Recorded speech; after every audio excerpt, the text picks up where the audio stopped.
After leaving Beppu, I traveled 4 hours north to Osaka, where I met Muho Nolka, a German Soto Zen teacher.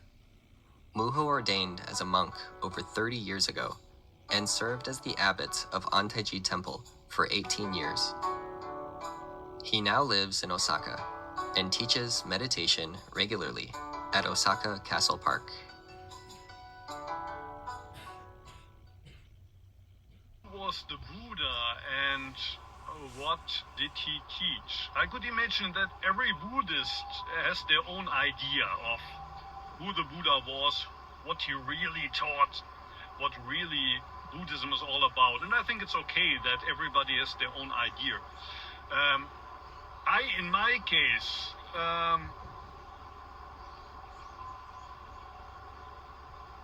when I think about the Buddha and about his kind of original question, I think about myself when I was 7-year-old. So I kind of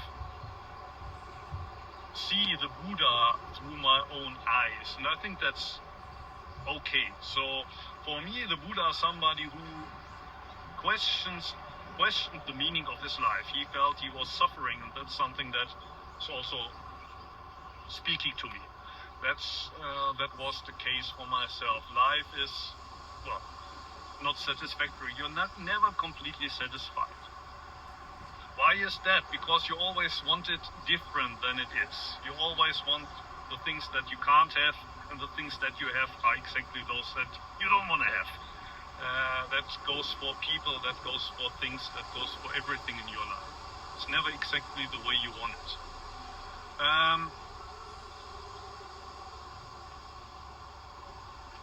And then the traditional Buddhist view would be, well, the reason why it is that way is because you have attachment, but there's the Eightfold Path to deal with that attachment, to reduce the attachment. The more you reduce the attachment, the more you get liberated. From my perspective, I would say the way to liberation is to, first of all, how do you say, really get into contact with the suffering, accept the suffering, rather than say, I suffer because I'm attached, so now I need to reduce my attachment. I would say, really get absorbed by this suffering, and the moment you get absorbed in the suffering, you often realize, actually it's not so bad. Life is not the way I thought it's supposed to be, but it doesn't have to be the way it's supposed to be. Or for example, one example would be pain. When you sit for long hours, often you feel pain. Pain is the, how do you say, the way suffering, or dukkha as it's called in India, unsatisfactoriness manifests as pain during sitting. How can you be liberated from pain? By just being in pain without doing anything. So you even try to stop, to reduce the pain or get out of the pain. And then there are all those moments where you realize, okay, there's pain, but actually there's no problem with that. You could say in a way, there's pain, but there's nobody who's feeling the pain, or it doesn't hurt anymore. There's the pain, but it doesn't hurt anymore. And I think the same is true about all of suffering. So you just accept suffering at face value, but then you realize there's no problem with it. Until then, you thought, well, I have a problem with my suffering, I need to do something about it. And in my view, when the Buddha, after 6 years of ascetic practice, just sat down under the Bodhi tree and sat, he did exactly that. He stopped trying to deal with the suffering. He even didn't try to reduce the suffering anymore, but he sat with the suffering and he saw the morning star and realized, oh, that's it. That's it. And to make the thing more, well, customer friendly in a way, he invented maybe the Eightfold Path, or maybe it was even his disciple who invented this, well, custom-friendly 8 steps to liberation, and then you have the 12 fold chain of mutual dependent origination, and you have, I don't know, 53 steps to bodhisattvahood. But for me, it's basically about this, just sitting in the state of unsatisfactoriness. And in that moment, actually, nothing is missing anymore. You realize nothing was missing from the start. So, that for me is Buddhism. But I'm not sure if that's what actually the Buddha taught. But to be honest, I don't care so much. So, the Buddha famously claimed that life is suffering, or to be more precise, the word he used is dukkha, which means, well, unsatisfactoriness. I heard that one explanation of the term is that it makes a wheel where the axis is broken, or it's, how do you say, out of center. So the wheel is turning, but it's not turning exactly right. So if you're sitting on a car and it's always making this hubble, so it could be more perfect, but it isn't. And the Buddha first names 4 examples of this dukkha, unsatisfactory. First is birth into this world. And a lot of people might, well, be wondering, why should a birth into this world be something we shouldn't be satisfied about? And maybe some people are so happy about their lives that they don't feel that might be something unsatisfactory. But a lot of people, and that's also true for myself, you ask yourself, why? Why did my parents have this stupid idea to have me? If I hadn't been born into this world, I didn't choose it. If I hadn't been born, so much less suffering. So for the Buddha, it starts there. You never chose to be born into this world, and you didn't choose to be born as this person, you didn't choose to be born in this century, you didn't choose to be born into the family you were born. That's where unsatisfactoriness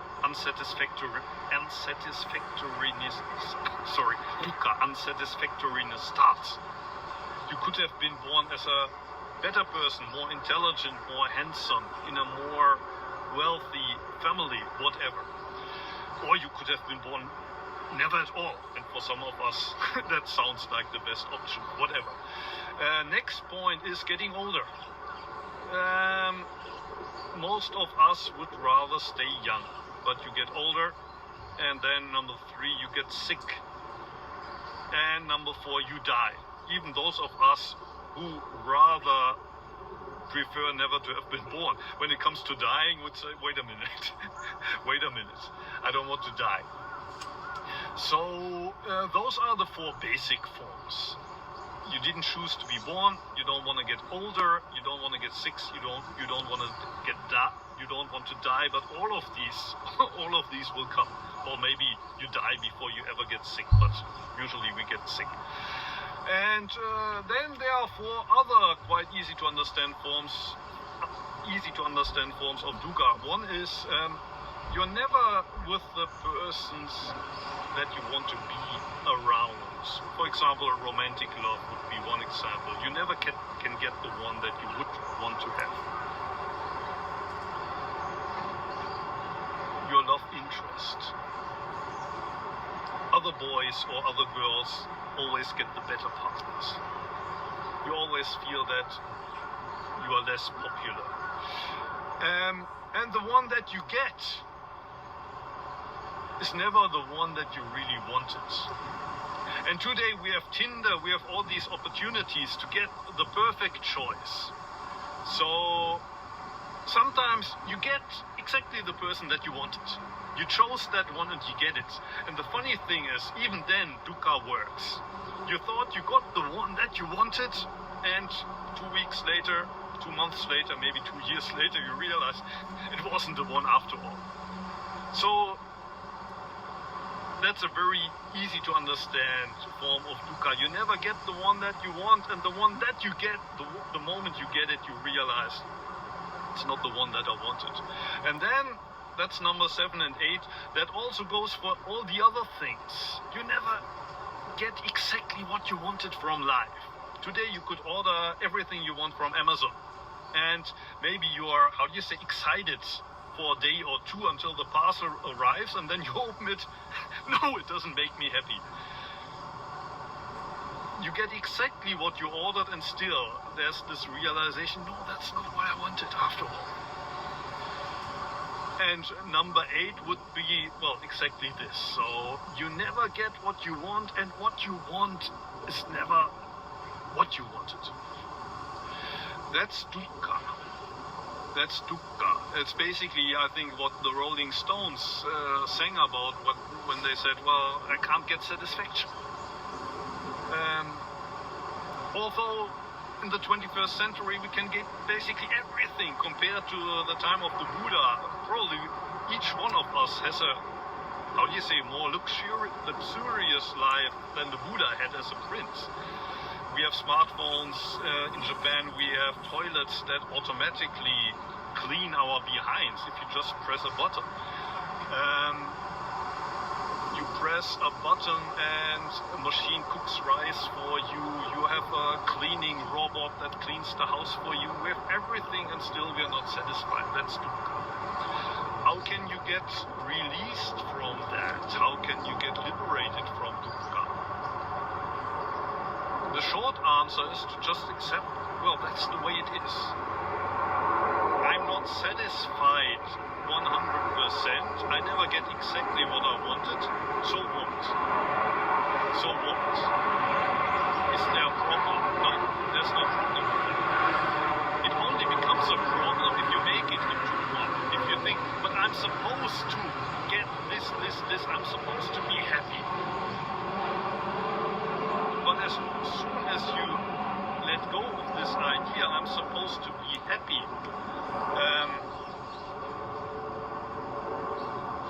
you realize there's nothing missing. That not only goes for happiness, but also for terms like enlightenment or nirvana. At the beginning of the Buddhist path, you think, I have also Buddha nature, supposedly. So after 3, 5, 10 years, I should be enlightened. But as long as you practice with that attitude, you never get enlightened. You never get to nirvana. Because you have this idea, now I'm samsara, but samsara sucks. There must be a way out of here. And for me, nirvana means the realization, actually samsara is not so bad. Nothing is missing here. The only thing that's kind of in the way, the only thing that's making me suffer is this idea, but I have a right to be in nirvana. My life should be easier than that. As soon as you let go of this idea, there's no problem. There's no problem. So that's what for me is liberation from dukkha. To just accept dukkha and realize it's not so bad. It's not so bad. And interestingly, I mean, people think that after Buddha got enlightened at 36, so he attained nirvana at that point of time, people imagine that he didn't have any suffering anymore. But when you read the sutras, you hear the Buddha complain about pain in his back, or he died from, how do you say, food poisoning. He had pain at that time. He was suffering from diarrhea at the end of his life. Interestingly, even after his enlightenment, he also, from time to time, he had conversations with Mara. One English translation would be the devil. And for me, that's kind of, the devil is something inside of the Buddha. It's not something outside. So having a conversation with the devil means that the Buddha still had doubts, or at least that's how I see the Buddha. That's not maybe the traditional point of view, but when the Buddha had a conversation with the devil, he was dealing with his own doubts. That means that even the Buddha was still facing dukkha after enlightenment.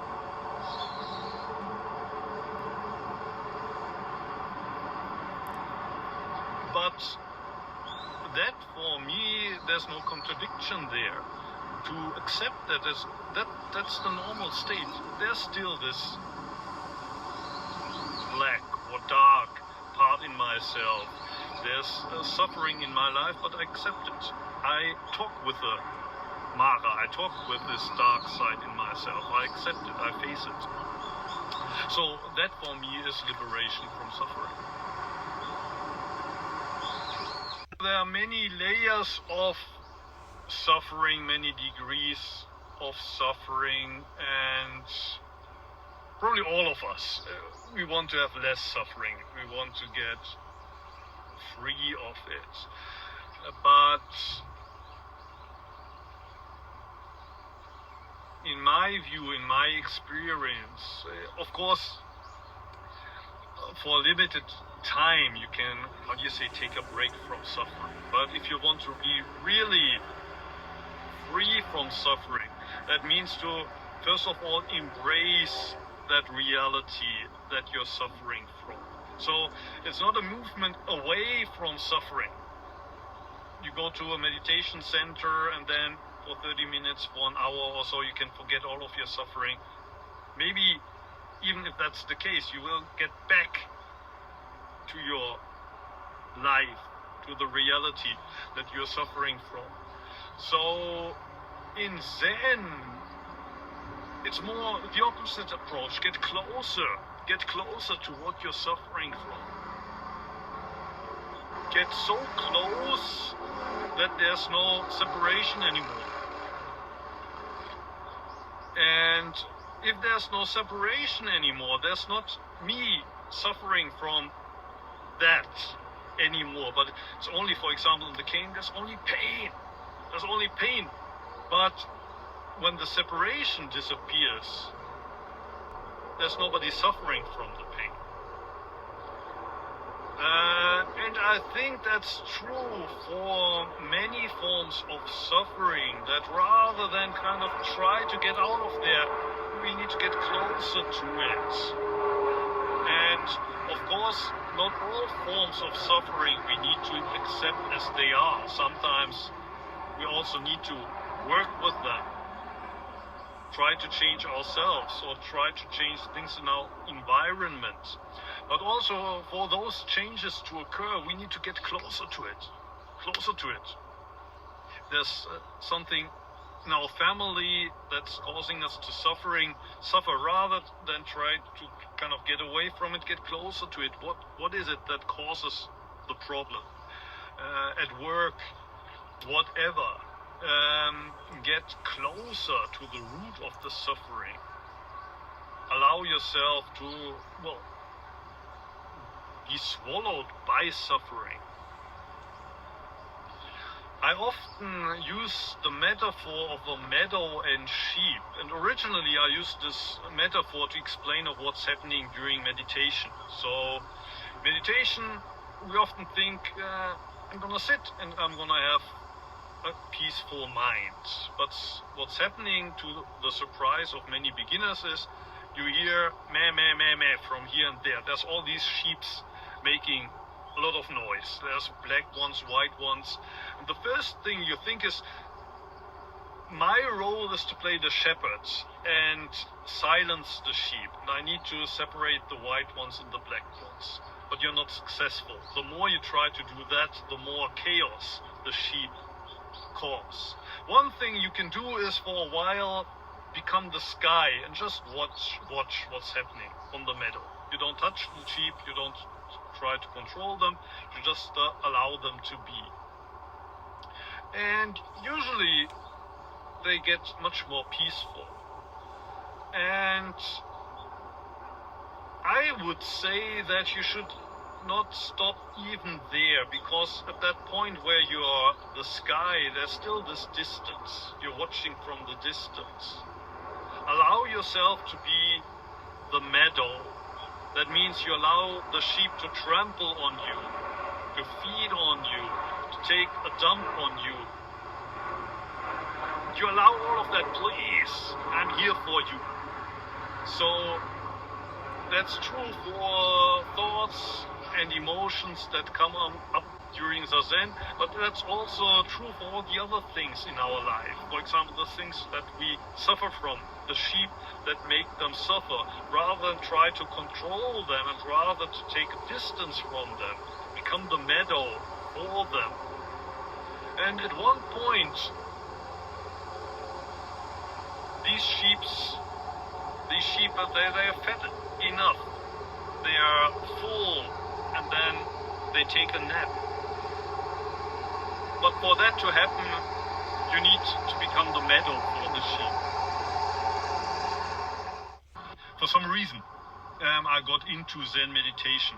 Probably the first thing was that I discovered I have a body.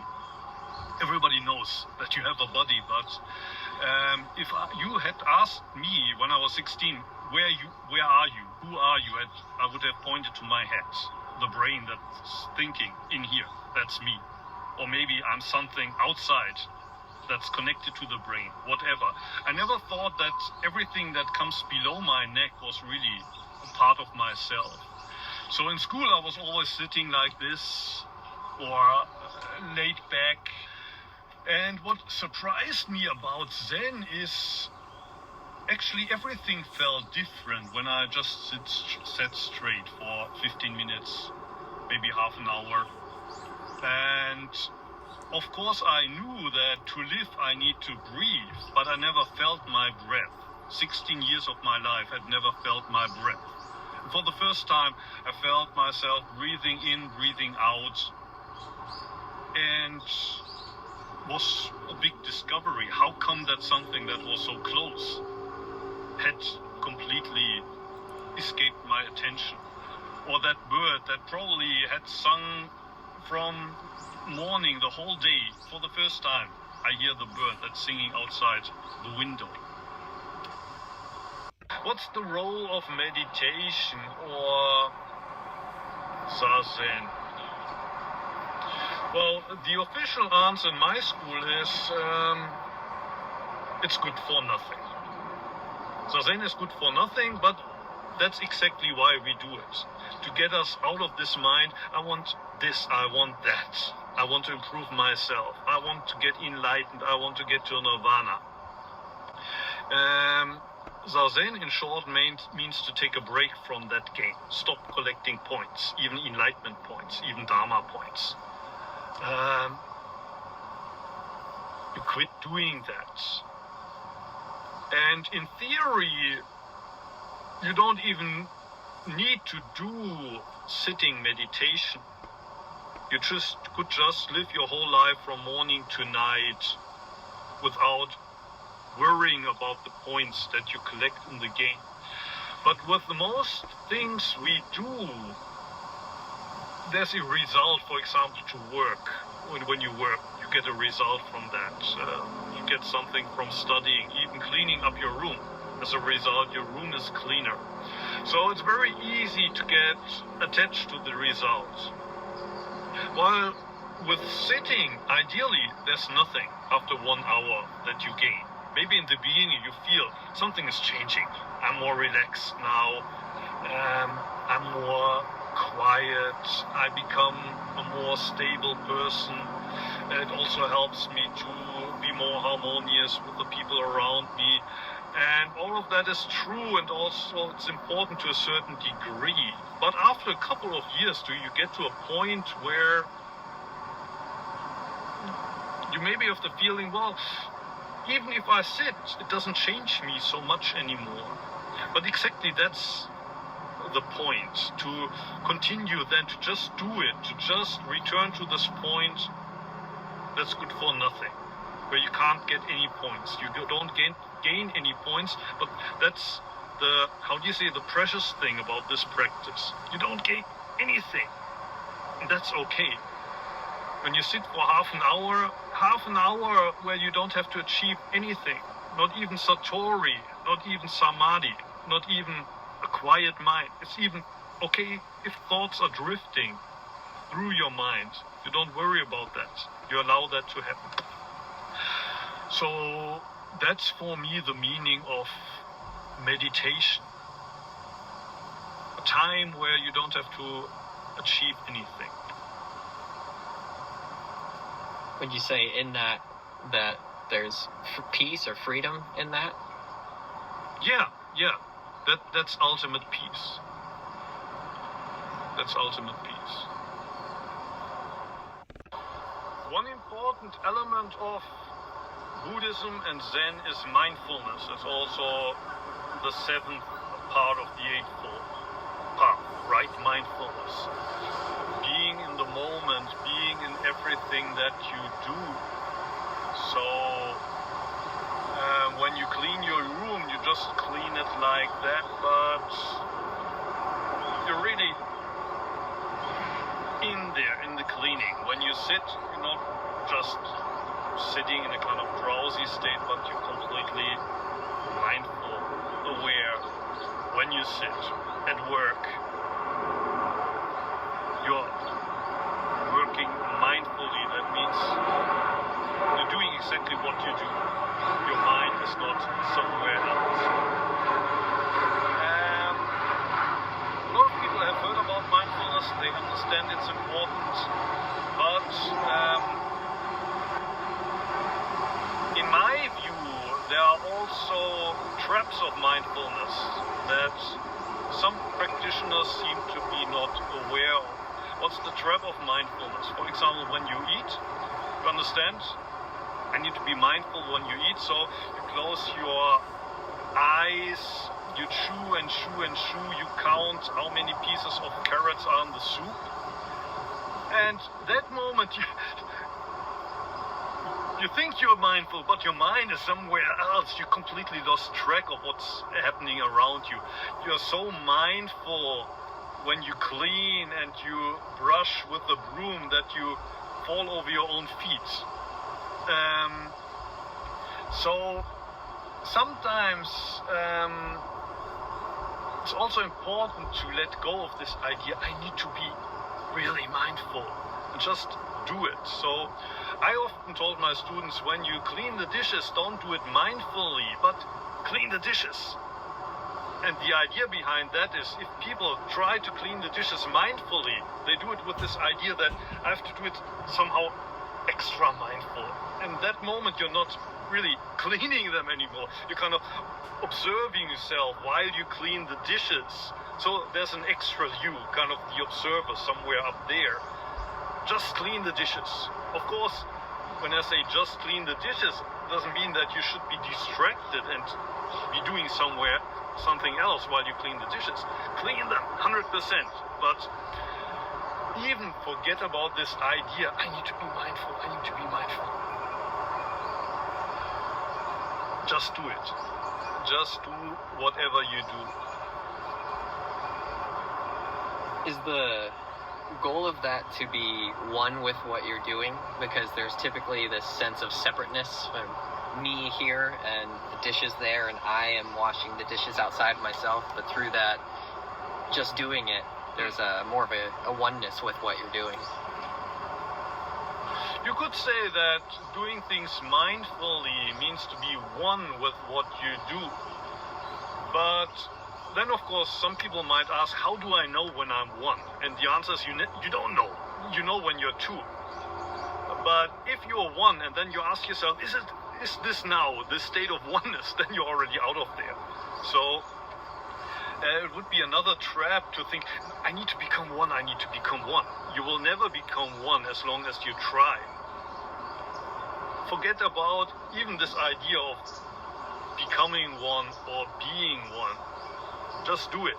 Just do it. And the moment you forget about all the stuff, you are one without knowing. Without knowing. Same about being a Buddha. The moment you become a Buddha, you don't know anything about Buddha. You've completely forgotten about Buddhahood or Buddha nature, enlightenment, nirvana, all of that disappears. The same with being one. Of course, it's important to be one, but forget about being one as well. What's the ego and what's Buddha nature? Buddhism says that basically this world which we live in is a world that we constructed. And probably modern psychology would agree that none of the stuff that I see around me exists exactly the way I see it. It's an idea I have of the things, an idea that I need several years to form. For example, cars, trains, trees, grass, the sky. But I see it, well, the way I grasp it. So we construct the world, we tell ourselves a story about the world, what's happening outside there, who my father is, who my mother is, who I am. And ego is basically the story that I tell myself about, well, this person on the stage that I constructed, or kind of the script that I write for that person. And the reason that the ego can become a big problem is that everybody thinks that this person that I identify with is, well, the most important one. The whole movie, the whole story is about this person. But because we all identify with different persons, and also we construct different stories, well, we clash with each other. Nobody except ourselves thinks that this person is the most important.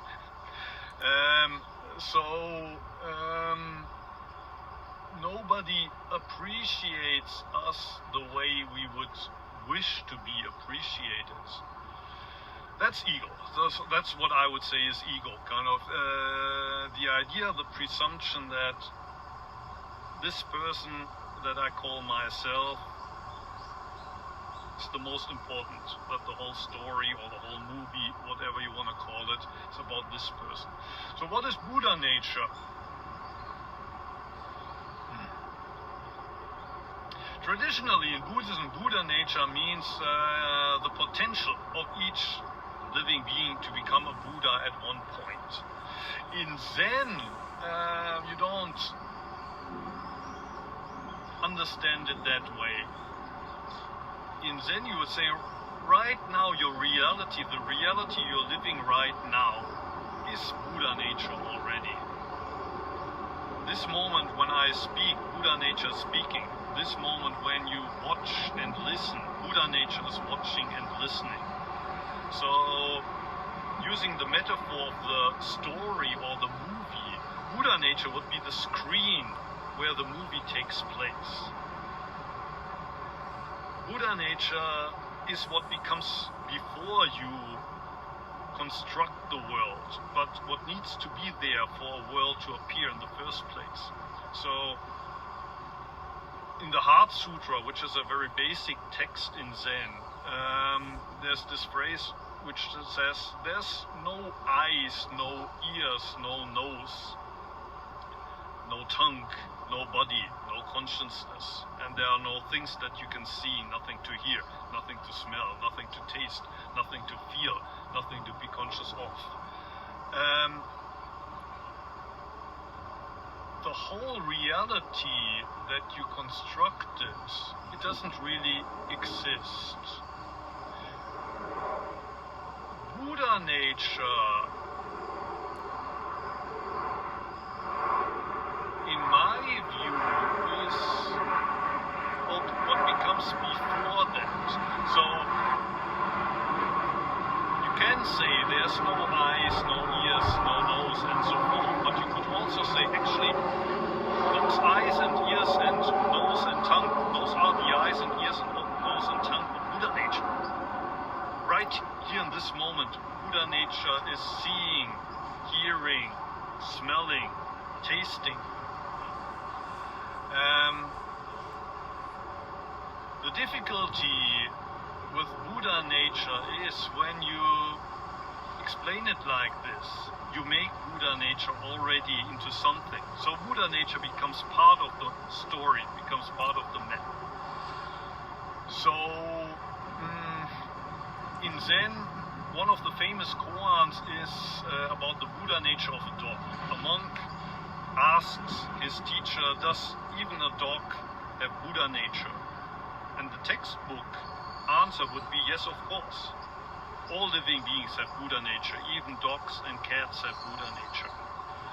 But the Chinese master, his answer is or Chinese Wu means, well, no or nothing.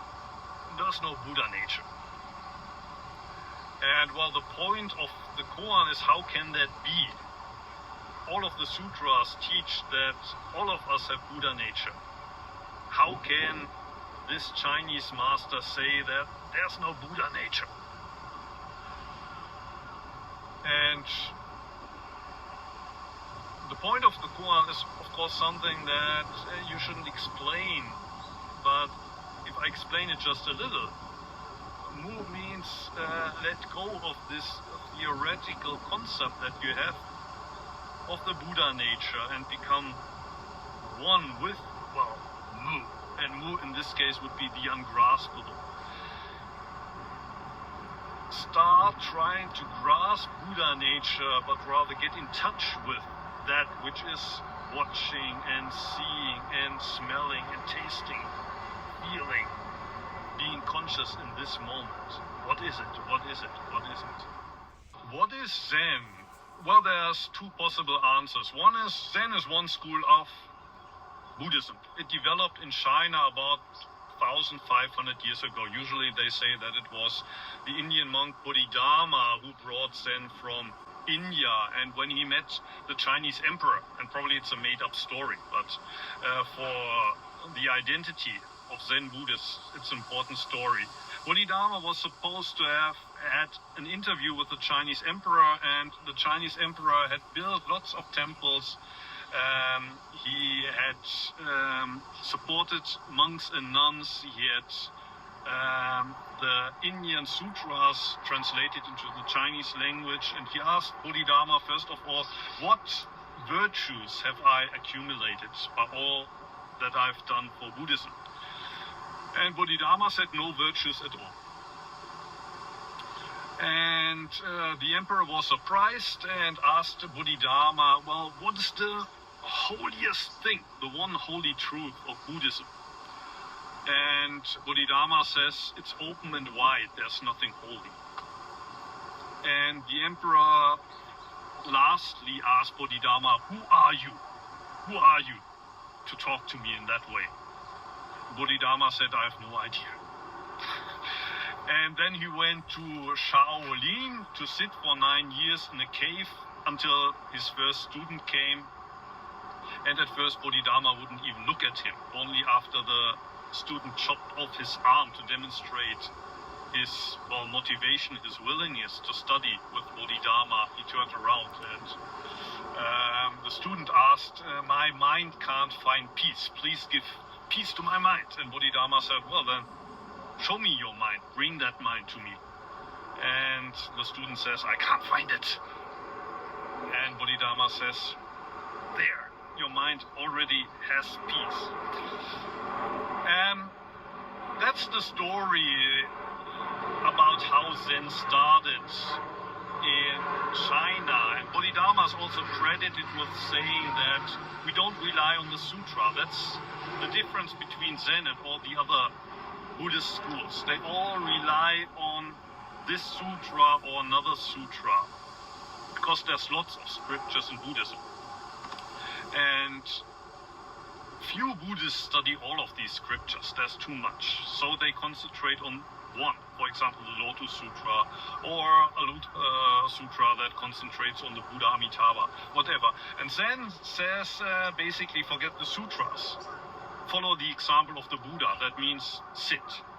Sit, sit. And of course it's not only about the sitting, but being aware in all of what you do during the 24 hours of the day.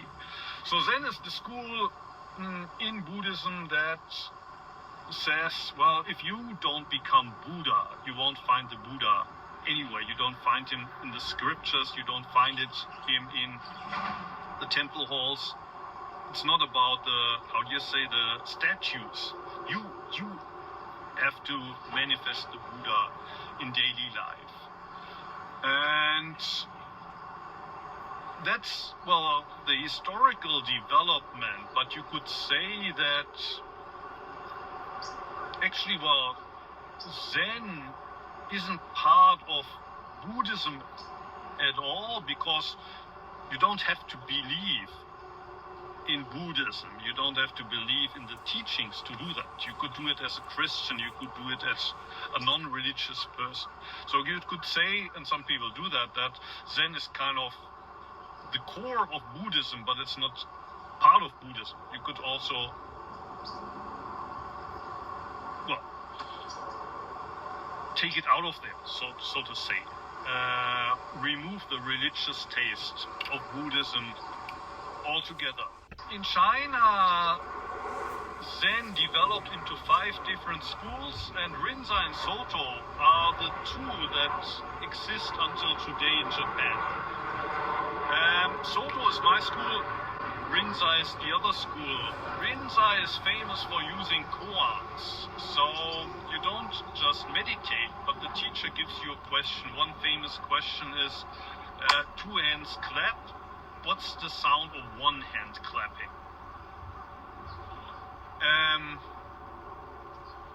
And well, obviously 1 hand alone doesn't make a sound, but you have to somehow produce an answer. You have to give an answer to that question.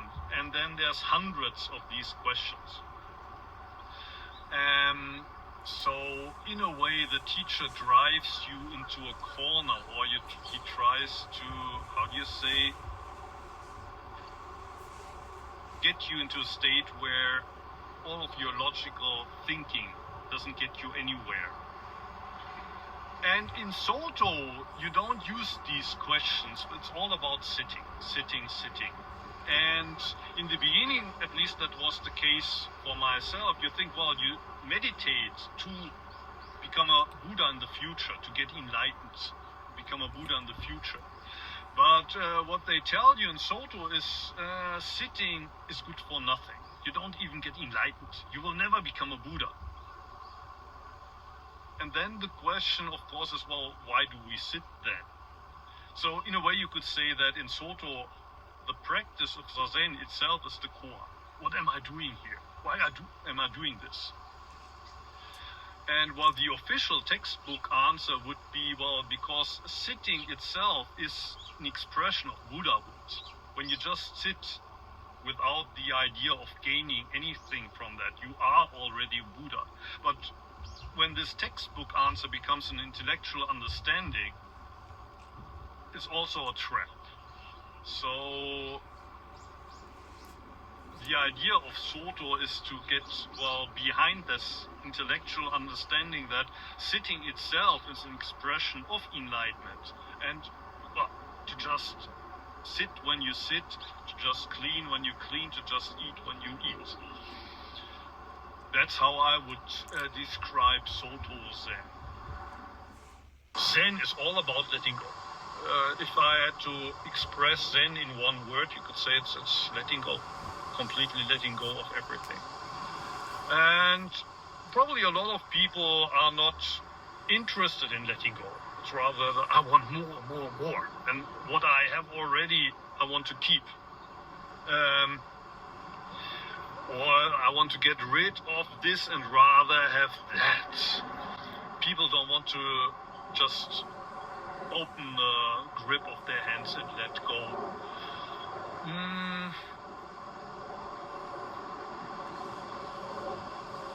I'm afraid you can't really, how do you say, force people to understand that letting go is a good thing. It's just that we all suffer, and in the beginning we might think, I suffer because I don't have enough already. I need more to reduce my suffering. At one point you get to the realization it's exactly the other way around. I don't suffer because I don't have enough already, but rather I suffer because I want more and more. It's exactly this mindset that makes me suffer. What gets me out of that mindset? Well, letting go. I don't need more. I rather need less material stuff and less mental stuff. So how do you do that? For those who practice the Dharma, that can be a very difficult problem.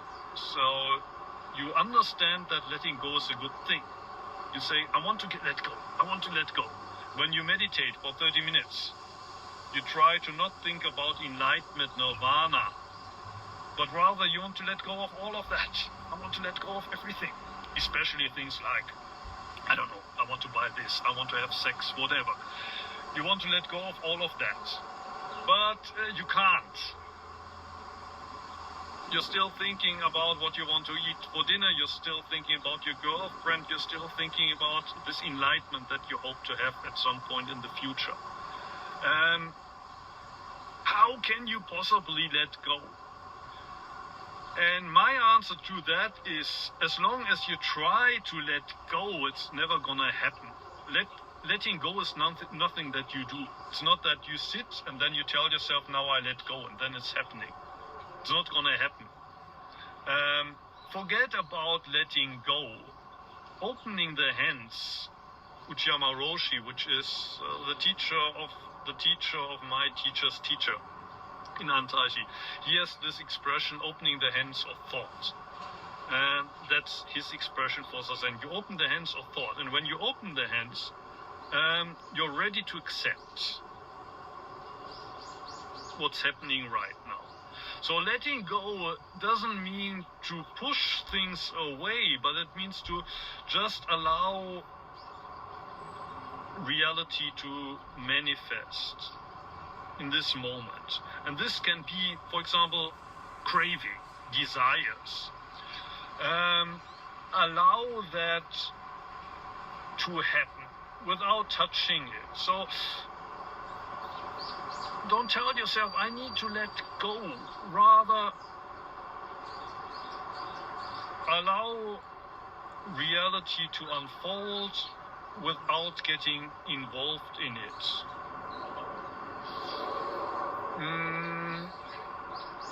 And the reason why in Zen we sometimes practice very intensively, there are the so-called sesshin in Japanese, where you practice for 5, maybe even 7 days and meditate from morning to night, is that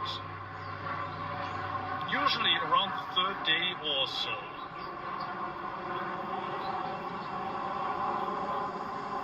you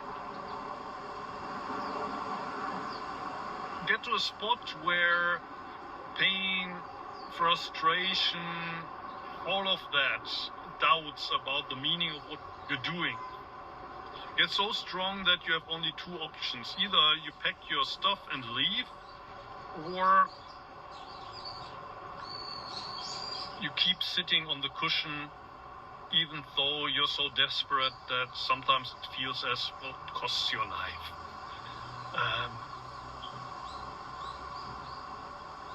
The pain, and sitting there silently for 1 week without, well, communicating with the people around you, it can make you so desperate that you seriously think, I'm not going to survive this. But then if you keep sitting, you have no other choice than letting go. I'm going to sit here even if it costs my life. And that's not something that you can, do by telling it to do. Zen practice is designed in a way that helps you to get you to that point, and then you just have to allow yourself to keep sitting. I call that you die on the cushion. Of course you don't physically die, but in a way that's what's happening, death on the cushion. And that's what I would call letting go. And in that moment you accept everything. So again, that kind of letting go, even of your life, means to accept your life. And for me, until then, it felt like I'm didn't ask my parents to have me, life sucks, life sucks, life sucks. I was convinced life sucked. And the moment I let it go and said, oh, even if I die, I'm gonna sit here, I realized, but I'm still alive. What was I complaining about all the time? Out of a sudden, life felt like a present, like a miracle. I'm still here. The pain is still there. I'm still not exactly sure why I'm sitting here, but I am sitting here this moment, and it's wonderful. Absolute, total letting go is also total acceptance.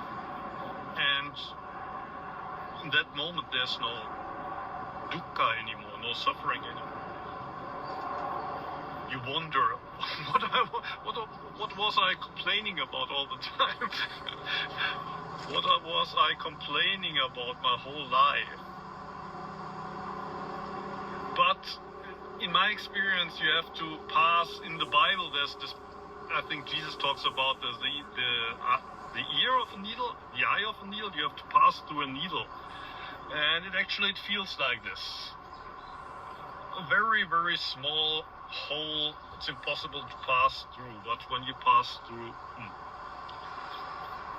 the world looks different. But to pass through, you have to, let go of this ego idea. Let go of this story that you tell about yourself, and I'm this person, I need to take care of this person needs to be happy, this person is not supposed to be in pain, this person. If you accept that this person might die, even today, okay, then be it. And then you're free from the story. You touched on it a little bit, but I'd like to ask, what is enlightenment or nirvana? And it's seen as like the thing to achieve, or like when you reach nirvana, then you have freedom, then you have peace. So what characterizes that? How can someone experience that peace or that freedom or enlightenment? Even if I know in Zen it's a little about like letting go of trying to get to that destination, but there's still this concept of there being a state of freedom or nirvana. What is enlightenment? What is nirvana? Maybe it's easier to explain what illusion and samsara is. Illusion is exactly this idea that I'm in illusion now, but I want to get enlightened at one point in the future. I'm in samsara now, but there's nirvana on the other side of the river. I want to get to the other shore. That's what makes us unsatisfied, which makes us suffer. I'm never exactly in the place of time, at the spot in this world where I want to be. Never with exactly with the partner that I want to be with. Never have the job that I would like to have. I never live the life that I want to live. And enlightenment or nirvana means to let go of this idea, even of the idea of enlightenment. So, if you are really enlightened, you don't have the idea, now I'm enlightened, because there's nothing to show off. For example, Dogen, the founder of my school, when he came back from China, he said, I come back with empty hands, I have nothing to show. Not even Buddha Dharma, not even enlightenment. Nothing. But that would be enlightenment. That's not even enlightenment anymore. Nirvana would be to realize, actually, there's nothing but samsara, but there's nothing missing. It's not samsara anymore. There's only this shore. There never was the other shore. I'm already there where I wanted to be. I'm already in the place. And that's the famous here and now. I was always there, but my mind was always on the map. My mind was always yesterday, today, tomorrow, you and me, him, her, and always comparing. Your mind was never at this one point or this one place, which is the only place to be, but that's where you never are. That's, again, nirvana and enlightenment would be to return to that point. And when you return to that point, words like nirvana and enlightenment lose their meaning. That's why in Zen we say there's nothing to gain. There's nothing to gain.